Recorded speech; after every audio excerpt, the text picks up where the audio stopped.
Another day, another basketball stories na naman ang pagkikwentuhan natin. At ngayon nga ay ang nagdesisyon na nga daw ang Los Angeles Lakers sa trade ni Austin Reeves. At ang balitang magre-request na nga daw ng trade ngayon si Jonathan Kuminga laban sa Golden State Warriors. Kagaya nga ng napag-usapan natin, payag na rin naman nga daw sana ang Milwaukee Bucks na makipag-deal sa Los Angeles Lakers at ibigay dito ang kanilang superstar na si Giannis Antetokounmpo. Ngunit may ibang mga kondisyones lamang nga silang ibinibigay bago matuloy ang ganitong klaseng trade. At eto nga ay walang iba kundi ang pag-include ng Lakers kay Austin Reeves sa bubuuin nitong trade package. Yes, gustong-gusto nga daw talaga ng Milwaukee Bucks na makuha si Austin Reeves para magamit nila ito bilang kanilang pinakabagong franchise player sa mga susunod na taon. Subalit, nilinaw na rin naman nga po ngayong araw ng mismong general manager ng Lakers na si Rob Pelinka na wala nga daw talagang balak ang Lakers na i-trade si Austin Reeves ngayong season.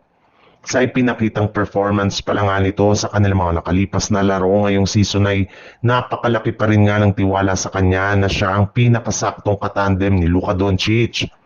Sa madaling salita, nakalista na nga po ngayon bilang untouchable ngayon si Reeves sa kahit anumang klaseng trade ngayong season. Sa ibang balita naman, nangyayari na naman nga po ngayong season ang pinakakinakatakutan ni Jonathan Kuminga sa Golden State Warriors dahil matapos ang ilang game na paglalaro nito bilang starter sa umpisa ng season, ay tinanggal na nga siya ni Coach Steve Kerr sa kanilang kasalukuyang rotation.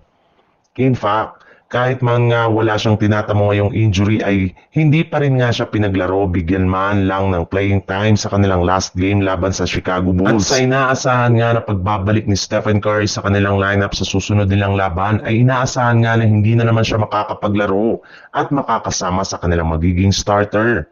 Kaya marami na nga ang nagsasabi ngayon ng isang malaking pagkakamali talaga ang pagpirma niya ng bagong kontrata sa Golden State Warriors ng nagdaang off-season. Dahil nasasayang na naman nga ang kanyang talento sa hindi nila muli pagpapalaro sa kanya. Nawawala na naman nga ang rhythm nito sa loob ng court at napipigilan ang pag-improve ng kanyang mga galaw. Kaya binulgar na nga ng isang NBA insider ngayon na sigurado na nga daw na magre-request na ito ng trade sa mga susunod na buwan.